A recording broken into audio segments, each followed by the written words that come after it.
दोस्तों जय मसीह। आप सभी को स्वागत करता हूं इस वीडियो को देखने के लिए और आशा करता हूं कि जब आप ये वीडियो को आप देख रहे हो अभी तो मेरे प्रभु ने आपका बहुत भला बहुत बड़े चंगे मेरे प्रभु यीशु ने आपको बड़े चंगे रखे होंगे और अब आपकी आत्मिक उन्नति इस वचनों का द्वारा, इस बातें का द्वारा, बाइबल की बातें की द्वारा आप आत्मिक उन्नति कर रहे हो।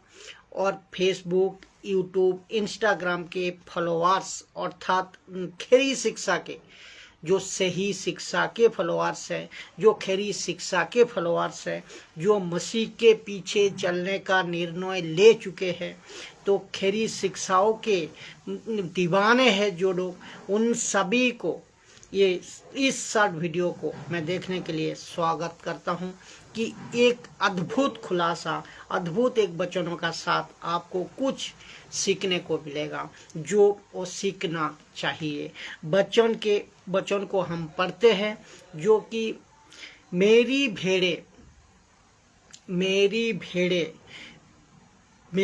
भेड़े मेरा शब्द सुनती है। यहाँ लिखा है मेरी भेड़े, शब्दों को ध्यान देना। मेरी भेड़े ये बहुवचन है, भेड़े बहुवचन है, पुरेल शब्द है। तो यीशु सबको बुला रहा है और यीशु सबकी बात कर रहा है। मेरी भेड़े मेरा शब्द सुनती है, मेरी भेड़े मेरा शब्द सुनती है। तो यहाँ मेरा शब्द, ये जो मेरा है तो ये सिंगुलर है, ये शब्द पे आपको गौर करना है। तो मेरा शब्द यहाँ पर लेकिन सिंगुलर है, एक वचन है। तो वहाँ पे लिखा है बहुवचन, भेड़े सुनती है तो इसका मतलब बहुवचन, और यहाँ पर मेरा शब्द एक वचन, ये आपको ध्यान रखना है। यीशु एक ही है, यीशु एक ही है, आवाज उसकी है और वचन उनका है, वचन उसका है और आपको बुला रहा है। मेरी भेड़े मेरा शब्द सुनती है। तो इतने से वचन में बहुत कुछ सीखने को है। तो मैं उन्हें फिर लिखा है मैं उन्हें अनंत जीवन देता हूँ, मैं उन्हें अनंत जीवन देता हूँ। तो यहाँ मैं उन्हें मतलब यहाँ प्लूरल है और बहुवचन है, और मैं अनंत जीवन देता हूँ। तो मैं सिंगुलर यहाँ सिंगुलर है। तब यीशु ने अनंत जीवन देता है, यीशु ने सिर्फ। तो ये वचन को आपको समझना होगा। और बे पुरेल शब्द मेरी पीछे पीछे चलती है। तो बे मतलब यहाँ पुरेल शब्द और चलती है यहाँ भी पुरेल शब्द है। तो बे मेरी पीछे पीछे चलती है, ये दोनों को आपको ध्यान रखना। मैं आज इस वचन का कॉन्टेक्स्ट में बात करूंगा।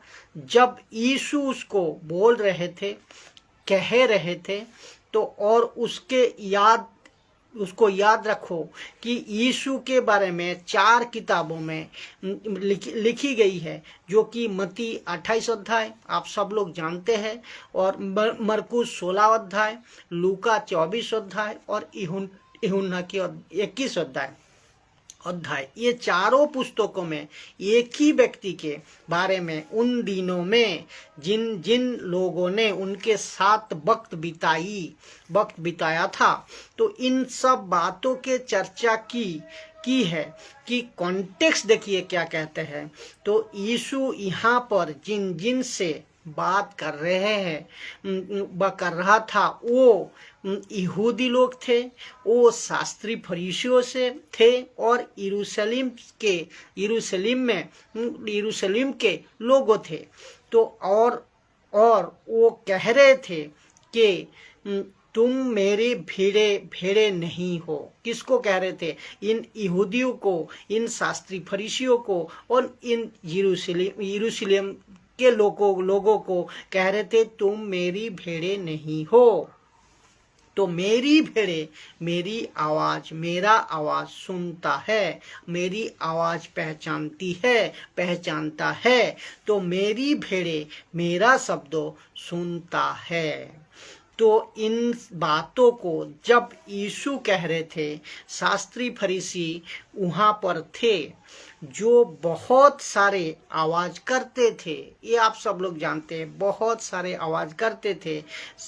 सबत के दिन अपने आवाज लगाते थे और उनकी जो लोग उनकी आवाज को सुन के उनको पीछे चलते थे। शास्त्री फरीसियों का आवाज को सुनकर उनके पीछे चलते थे। तो लेकिन यहाँ गौर करने वाली बात है, यहाँ पॉइंट को देखने वाली बात है कि ये यीशु कहते हैं कि जो भेड़े है और वो भी मेरी, यीशु कहते हैं जो भेड़े हैं और वो भी मेरी, वो मेरा शब्दों सुनती है, वो मेरा शब्दों सुनती है। तो इसका मतलब ये है कि आपको यीशु की आवाज को अगर सुनने के लिए, आपको यीशु की आवाज को सुनने के लिए आपको भेड़ बनना पड़ेगा। किसकी? यीशु की भेड़ बनना पड़ेगा। आपको पता होगा इसी बाइबल में एक पुस्तक है और वहां है जब नीति वचन 23 अध्याय 15 नंबर वाक्य को कहते हैं कि यीशु कहते हैं, हे कपटी शास्त्री और फरीसियों, तुम पर हाय, तुम एक जन को अपने मौत में लाने के लिए सारे जल और स्थल में फिरते हो। जब वो वहां मौत में आ जाता है, जब वो वहां मौत में आ जाता है, तो आपका मौत में आ जाता है, तो उसे अपने दुगना नरकियों बना देते हो। तो ये भी अभी आप ये कनेक्शन को इसको समझ गए होंगे, मैं क्यों कह रहा हूं, और इसका कॉन्टेक्स्ट को भी समझ गए होंगे। तो अर्थात यहाँ पर शास्त्री फरीसियों ऐसे ही कईयों को आवाज लगाते थे और कईयों ने उसको सुनते थे। लिखा है, भेड़े तो नहीं बनती थी, लेकिन उनके जो आवाज लगाते थे उनके जैसे बन जाते थे। यीशु की भेड़े तो नहीं बनती थी, लेकिन उन्होंने आवाज लगाते थे उनके जैसा भेड़े बन जाते थे, और इसीलिए अपने से ज्यादा नरकियों बना देते थे। तो मनुष्यों का काम है भेड़े बनना यीशु का। तो और भेड़े तब बनेगी जब वो सही आवाज को सुनेगी, और सही आवाज क्या है? यीशु की शिक्षा। सही आवाज क्या है? यीशु की वचन। तो इसीलिए लिखा है, यीशु मेरी भेड़े मेरी शब्दों सुनती है, इसीलिए लिखा है। ये कॉन्टेक्स्ट को आपको समझना होगा।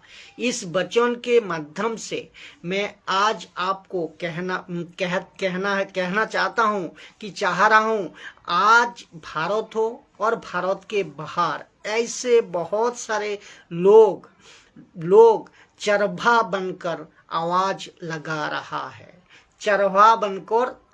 लगा रहा है, ऐसे ही आवाज लगा रहा है। और लिखा है, जैसे आवाज जो सुनेगा और वैसे ही वो बन जाएगा, वैसे ही वो बनेगा। जब यीशु इस भेड़ में से अपने भेड़ को आवाज लगाएंगे, जो उसकी भेड़े है ना, तो वही आवाज सुनेगा। लेकिन जितने भी अभी मुझे सुन रहे हैं, आप, मेरा प्रश्न यहाँ है कि आप लोगों को, आप किस को सुनते हैं? क्यों? आज सारा खेल सुनने पर है। आज आप किसको सुन रहे हैं, क्योंकि आज सारा खेल है सुनने पर, क्योंकि रोमियो 10 अध्याय 17 नंबर वचन कहते हैं कि विश्वास आता है सुनने से, विश्वास आता है सुनने से। क्या सुनने से? यीशु की वचन को सुनने से। आप सभी से जो चर्च में जाते हो, आप सभी को मैं कहना चाहता हूँ, जो चर्च में आप जाते हो, सोशल मीडिया का प्लेटफॉर्म से किसी को भी आप सुनते हो, जो कोई जहाँ कन्वेंशन सभा में आप जाते हो, आप सभा में जाते हो, आप क्या बन रहे हो, ये आपको प्रश्न है, आप क्या बन रहे हो? क्योंकि यीशु चाहता है इस वचन का आधार में आप भेड़े बनो। किसकी? यीशु की। और तुम भेड़े कब बनोगे? जब आप सही आवाज को सुनोगे, जब आप सही आवाज को सुनोगे। यीशु यहाँ कहना चाह रहा है कि मेरी भेड़े मेरी आवाज सुने, मेरी आवाज सुनेगी और मेरा शब्द सुनती है। तो आप क्या आज जैसे आप खाओगे, एक बात होता है ना, एक बात होता है कि आप जैसे खाओगे वैसे बनोगे, वैसे ही आप क्या सुनते हो, आप क्या सुनोगे वही बनोगे। तो आपको क्या क्या सुनाया जा रहा है आज और क्या क्या आप बनते जा रहे हो, तो याद रखिएगा, जब आप अविश्वासी थे ना, जब आप अविश्वासी हो तब आप भेड़े नहीं थे, तब आप भेड़े नहीं थे, लेकिन आप जानवर थे। एक बाइबल की भाषा है, अर्थात आपका जमीर, आपका चरित्र, आपका स्वभाव पूरी तरह बिगड़ चुकी थी, पूरी तरह बिगड़ चुकी थी। और जब मसीह बन जाते हैं तो अर्थात अंदर आप आ जाते हो, मसीह के अंदर, बाद आप किसी को, इसका मतलब आप किसको सुन रहे हो? यीशु यहाँ बिल्कुल साफ कहना चाहता है कि मेरी भेड़े मेरा शब्द सुनती है।